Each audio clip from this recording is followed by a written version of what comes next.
I set myself a task to come up with a daily routine which you can do in 10 minutes. Now, the reason I set myself just 10 minutes on this is because, to be honest, any more than 10 minutes, and most of you probably won't continue watching this video because it's too much time in our busy lives. And also, if I was putting this routine together for myself, I probably wouldn't do it if it was more than 10 minutes. Now, the great thing about this routine is that this will suit somebody who is quite sedentary, they don't get their steps in, they don't have a lot of daily movement, but also for somebody who trains hard in the gym and they develop stiffness through their training. This routine will suit both of you. Before putting together this 10-minute routine, which obviously is quite short on time, I needed to understand what it was that the population really needed. What were the big problem areas and what were the areas that lacked most mobility? Now, I've worked with clients over the years and I've assessed people, so I completely understand what it is people are struggling with. And that is the hips, the shoulders, and the back. And you could have probably guessed those. So we're gonna start this routine off by looking at structures instead of looking at the joints. So what I mean by this is we are looking at both the ribcage function and the pelvis function. Over the years, we have compressive forces applied onto both the ribcage and the pelvis. And you can think of this as someone squeezing you from front to back and squishing you. And when this happens, we lose proper function in both the ribcage and the pelvis. So the first thing I want to address is both of these proximal structures, as they are going to help every joint further afield from them. So that is why we're starting with the ribcage and the pelvis. So your first exercise of the series is this pelvic rolling exercise. We can just spend 2 minutes here rolling on one side. We don't need to do both sides because you're going to get the benefits anyway just by doing one. If you want to do the other side the next day, then please mix it up. That's completely up to you. This drill is a pelvic rolling activity. So we're gonna need a half foam roller. You can use a full one if you've got access to one, but I find a half one a bit comfier if you have access to one of these. We are using this drill to give us a bit more freedom of motion in the pelvis and the hips themselves. I'm gonna demonstrate to you what happens when we're doing a rolling activity like this and how it can help improve mobility. So with the pelvis model here, we're gonna be in a position on our sides and we're gonna be sitting with the bone of our pelvis in contact with that half foam roller. Now, if we're here, and obviously gravity is playing its part and we've got the weight of our body, we will sink, and I'm gonna exaggerate this, we're gonna sink deeper into this position. And you notice how I'm relaxing down, the pelvis is changing shape. And that's gonna be really beneficial when we're doing this rolling activity to give us more range of motion in the hips and just give us some more freedom and reduce stiffness. Let's come down into the position. So the big bone on the side of my hip here, I'm gonna have in contact with the half foam roller. Once I'm there, I'm just gonna bring my knees to this position. I've got a 90-degree angle here going on, and I'm just trying to relax my hips over that roller. I don't wanna be stiffening up. Now with the hand here, I can use it on my head. If you have a cushion to use a cushion, it might be comfier for you. From here, again to start with, before we do the roll, we just wanna make sure we are completely relaxed. If you're struggling to relax in a static position, then maybe just lay here and get used to this until we actually start rolling. But once we can do the roll and we feel like we're relaxing, I want you to initiate the roll with the upper body. So I'm just gonna roll forward with my hand. And as I get to a certain level, you'll notice that my lower body starts to come around as well. Once I've reached my end limit there, the foam roller is still on that big bone under my hip there. I'm going to pull back with my upper body.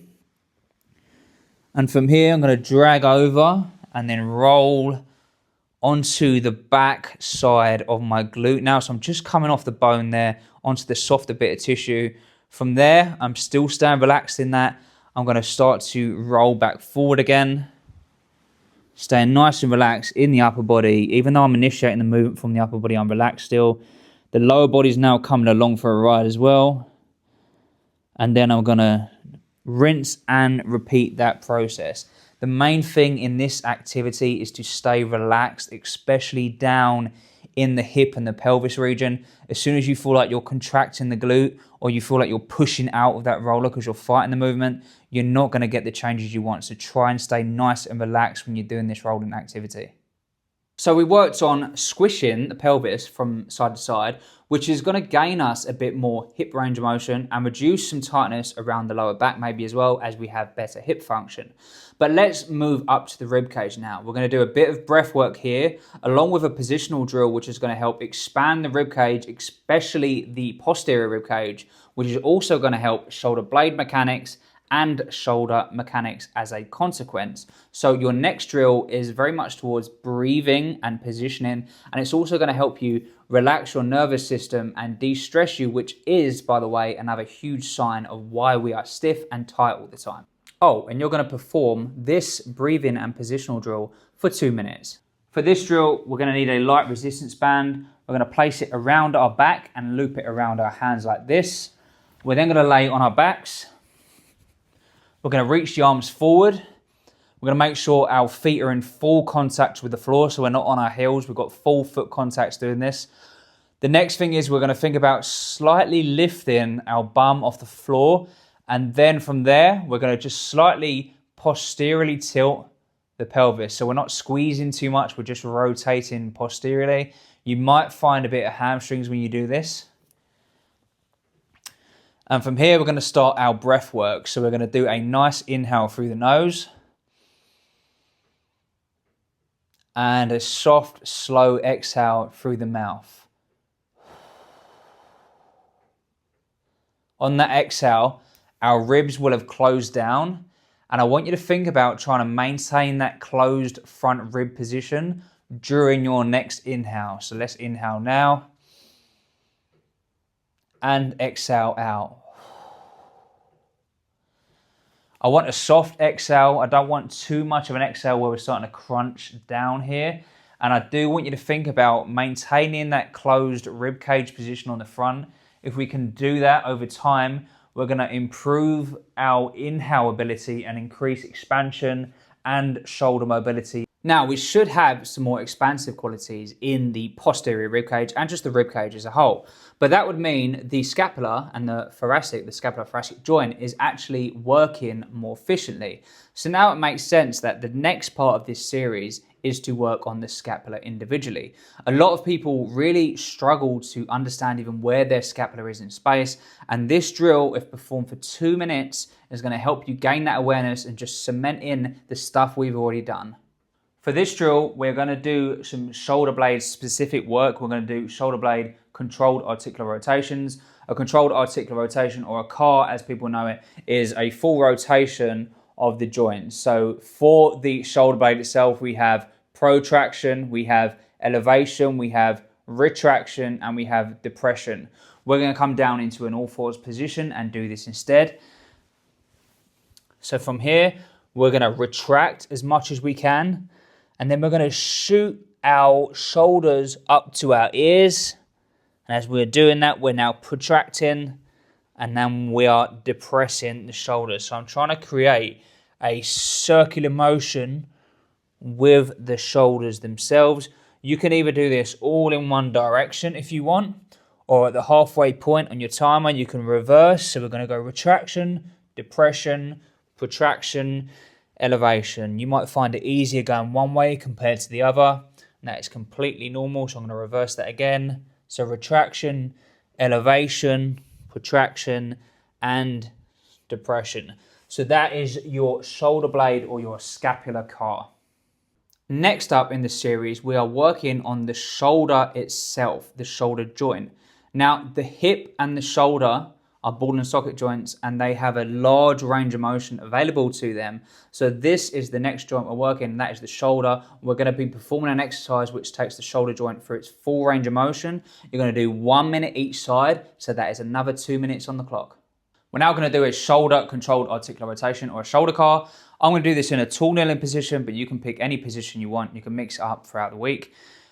Let's start by going through the motion. We're going to bring the arm across the body, thinking about trying to rotate externally in the arm as well. So the bicep is now facing the ceiling. As I'm doing that, I'm coming up. I'm going to brush my bicep against my cheek until I hit my end range here. Once I feel like I can't go any further, I'm going to start to internally rotate. Think about the bicep rotating around now. I'm going to abduct the arm. And now as I'm going behind me, I'm going into shoulder extension. I'm just going to turn so you can see this, and I'm still trying to internally rotate my arm, and that is a halfway point. Reverse that now into shoulder extension. Start to externally rotate as I come into shoulder abduction. Then I'm going to come up to the side of my head again, externally rotating still, coming across the body, and that will be 1 rep. You can do a minute on each side. I don't care how many reps you really do. It's just about exploring your full range of motion. The slower and the more intentful you do this, the better in my opinion.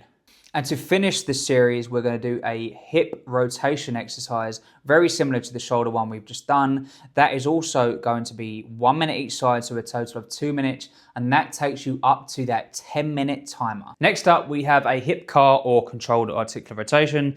We're going to use the right leg to demonstrate this. We're going to slowly take our hip through its full range of motion by starting with external rotation and kicking the leg across the body.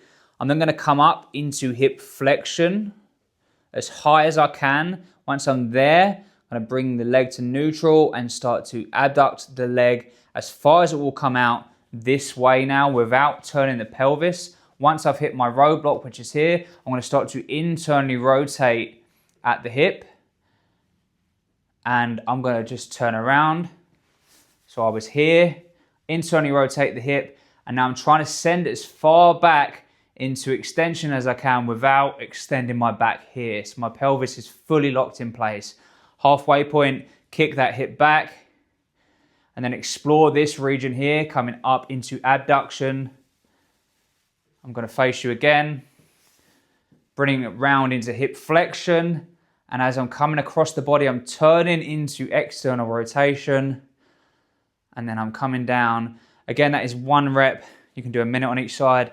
As fast or as slow as possible. The slower and the more intentful, the better in my opinion.